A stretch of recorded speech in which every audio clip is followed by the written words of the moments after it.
that one? What were your impressions of the offense? Overall, it was probably our most complete game. You know, we had the most explosive plays. We had 17 explosive plays, and that's what you got to do against good SEC defenses, score points, because not only, I thought the play from Sammy got us started. I mean, it was a great catch. Just gave him a chance to make a play. It was really good coverage. Sammy just, took the ball and wanted it more, and then drug him 9 yards into the end zone. And that really got us going offensively. I think it got everything going. It got our crowd going, and that's what those explosive plays can do for you. And, fortunately, we had a few that were touchdowns. We had others that sparked drives and led us to touchdowns. And that's what stood out. We had a lot of explosive plays. That was the positive. We were good in the red zone again. We were okay on third down. We were over 50. We were 50%, which is good. The negatives are, we did have the turnover. We did have a false start inside the 10-yard line, which you can rarely get away with. Somehow we did. And then we've got to be better on first down. I mean, we've got to do a better job of helping our guys get things started. And that's from a coaching standpoint. Because really the drives we didn't have success, we just weren't good on first down. So if we can be better on first down, I think that'll help us on third down and just in general finishing drives. But I thought our kids played hard. I thought, the interesting thing about football is on offense it takes all 11 guys doing what they're supposed to do. And the last 2 weeks we've just had that one or two guy not doing what they're supposed to do, and it makes everything look bad. And on defense you can get away with a corner making a great play or a guy making a great pass rush and sacking a guy even though the guy was open. I mean, but on offense you got to have all 11 guys for the most part on every play do what they're supposed to do. And we were better at that last night. And that's why I think we performed better. When you come home from Kansas State and you're as frustrated as you are with the execution there, and there are multiple games where Nick comes out and says he knows he could have made some throws that he should have had, and then you have a game like that last night, is that the one that you look at and you go, this is what we really expected to be like every week for the most part, other than those mistakes you mentioned, but as a whole, that's really what you guys are aiming for all the time? Yeah, big picture, the balance was key. I think we ran for about 298. We threw for 268. I mean, there was good balance. Of those explosive plays, we actually had more in the pass game than the running game. So no doubt. I thought Nick played well for the most part. There was a couple plays here or there like everybody, but I thought he played well. And but yeah, I mean, last night was the closest to what we're trying to get to. But you still come back and look on film, and 3rd and 2 we don't get. And, in the game, thought maybe it was, well, really, we got to do a better job. All 11 guys doing their job on every play, and things always go our way. And that's the biggest thing when you're going on like a game this Saturday. Those little things continue to mount. But our guys have done a better job in the last 2 weeks of really focusing in and tightening those things up. What pops out about Mississippi State's front seven when you watch them on film? They're big, they're strong, they're physical. I got a lot of respect for Jeff Collins. I think he's as good a DC as there is out there, and he's got those guys playing really well. We struggled last year. It was earlier in the year, so things have changed a little bit since then, but they're really good against the run. I think not only their front four, and they got even some depth after that, their linebackers are great. I mean, their linebackers are really good, and I really think their whole defense is very good. They're getting a little bit of a bad rap in the passing game, but there was a lot of irrelevant yards at the end of that A&M game. The game was over, and they were just kind of, taking some, getting down, getting a few extra points. And then I know UAB hit some big ones on them, but I mean, as a whole, I think they're a really good defense, and they're by far the best defense we've faced yet. It's not even close. I'm gonna botch this question, so bear with me. But Bernard McKinney said at SEC Media Days that he felt like, just from film and everything, that he had a pretty good feel for your offense and what you guys were gonna run. Is that just kind of the player he is, or? Is he talking about now or when they played us last year? He said when they played you last year, and then when he watched you in the SEC championship game. Yeah. Well, when they played us last year, I didn't know what we were going to do. I mean, it was week 3. So, but probably some of that's true. And we're like everybody. I've always said a good offense or good anybody, good defense, you're going to have some tendencies. If you don't have any tendencies, you're not any good because you're not good at something. The big key is how well do you execute. And, fortunately, by the time we played in the SEC championship game, we had gotten good enough in some areas that even if somebody knew something was coming, we could execute it and do well. And then we had some adjustments off of that broke some tendencies. I think he's as good a linebacker as there is in our league, maybe in the whole country. So it wouldn't shock me if he's got a good beat on things. And that's what it's our job to put a good game plan together. And at the end of the day, it comes down to our offense out executing their defense. It's the bottom line, because they're good coaches. They're going to have a good plan. We're going to have a plan. our guys are going to play hard on both sides. Who makes the plays? You know, last night we made plays, and who executes them. We've seen more of those design draws, but when it comes to the zone read, how often are you guys maybe even calling things from the sideline instead of Nick actually reading things, or is that? We give Nick a lot of responsibility. He's got a lot of, he makes a lot of decisions on runs and passes. So, you know, where a lot of quarterbacks, they make decisions on pass plays and who they read and all that, but when it comes to run, it's pretty much called, you know, with the way we read so much stuff, whether it's zone read, power read, other things, there's a lot of decisions being made split second after the snap on our quarterbacks, and sometimes pre-snap. But we don't call a lot of that stuff. He's playing. He does a really good job making decisions for the most part.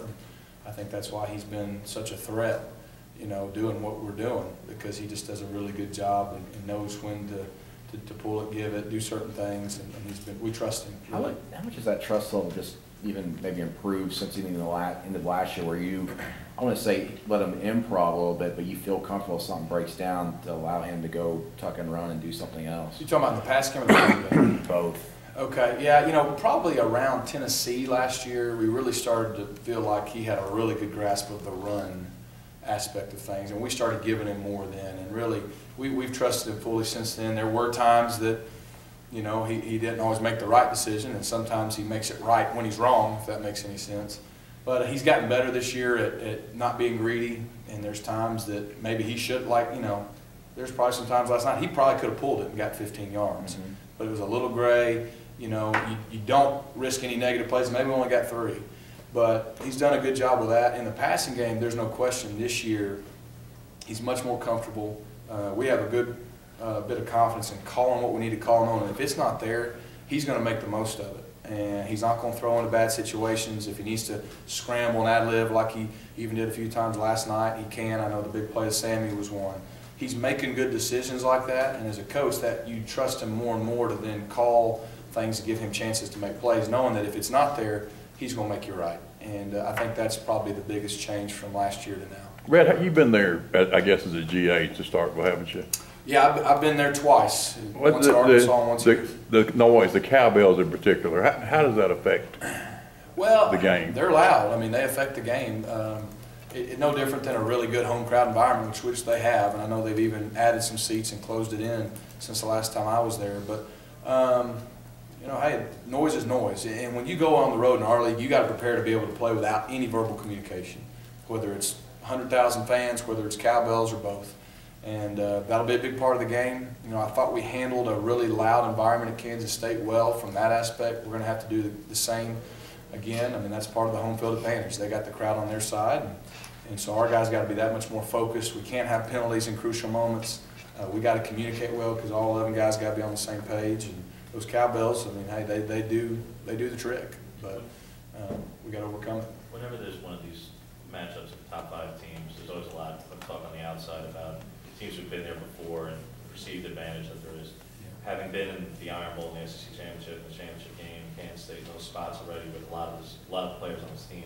Do you put stock in having been there, or do you think that there isn't much of an advantage for that? I think there's stock to have been in big games. I mean, the rankings this time of year really, you know, I mean, they're just there for someone to fall, to be honest with you. But towards the end of the year, they matter. But hey, it's a big hype game. You know, game day's there, all that, and big environment. And, you know, it's good that most of our guys have played in big moments.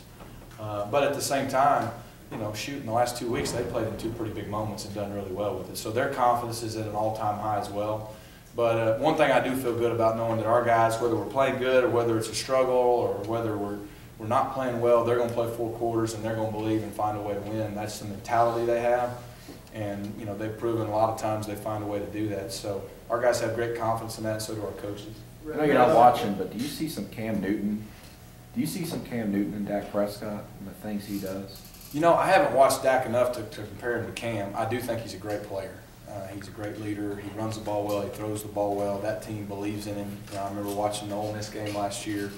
Was kind of the first time I guess he was fully the guy, and then they've progressed, and you know, he's doing a really good job. You know, I think it's hard to compare people because their system's different than ours, and Cam and Dak probably are, one's better at something than the other, but there's probably some similarities. You know, I've heard him compared to Tebow too, because I know that's the same system he played in down there in Florida. So All I know is our defense has got their work cut out for us, and we do too. So I hope he's not Cam Newton on Saturday. Rhett, you brought up the defense a couple times already about Mississippi State. Do they? I know you said they're going to be by far the best faced so far, but they remind you of anyone else that you play? Yeah, they remind me of Mississippi State last year, and I think that was the only. I'm not trying to be that guy. I think that was the only team, if I remember 2 right. weeks in a row. That was the only SEC team. I don't have my playbook, man. That was the only SEC team, and plus Florida State of the 9 we played or 10 we played that held Trey under 100 yards. You know, they did a really good job. Now, I'd like to think we got better as the year went on. But like I said, Jeff does a great job. They got great personnel. I mean, their personnel, they were a lot of juniors last year, so there are a lot of seniors this year. The moment won't be too big for them, and they've got a lot of confidence in what they do. So with that regard, you know, stopping the run, you know, they're probably comparable to Alabama and probably what our defense is doing. And, you know, so, and they do a good job not only with their front four and their linebackers, but using their secondary players in the run game as well. I think that's what makes them so tough. How did the offensive line do coping with the new things changing around? I thought they did really well. I really do. I think, you know, at least Sean and Reese have been in the same spot. Chad and Avery are comfortable where they're at now because that's where they played the majority of the end of the year last year. So I think that was our most complete game, probably with those guys up front. And I'm really proud of Devontae Danzy. I mean, from, you know, midway of the last game through this game, we knew he was ready. It was just a matter of, you know, the guys in front of him were doing a good job. But been really proud of the way he stepped in, and we haven't missed a beat. And I think he'll get better and better as each week goes on. But I thought overall they did a really good job. Right. We saw a lot more of Cap in the passing game this last game. Is that more by design, or is that just Nick kind of making that check downs that he's been progressing? I think we hit him on a screen. The other one, it was part of the read. It was, and that's where he went in his progression a couple times. You know, Cameron's done a good job catching the ball for us this year. Traded last year, so there's oftentimes we use running backs in a concept, whether they're the primary guy or not. Depends. Sometimes they are, sometimes they're not. It just so happened that, you know, that's who was open last night, and on 2 of them, I thought he did a good job getting it to him. The other one, I think he had the right idea because he saw the defender. If he'd have led Cap, we might not have Cap anymore. But he just got to put it on. Yeah, I mean, he was in a good position, but he did a good job trying to put it on his back shoulder. He just got to, you know, make the throw a little better. But his thought, his decision was correct. So, but Cam's proven he can catch the ball really well out of the backfield, and that's a good weapon for us. All right. Thank you, Coach.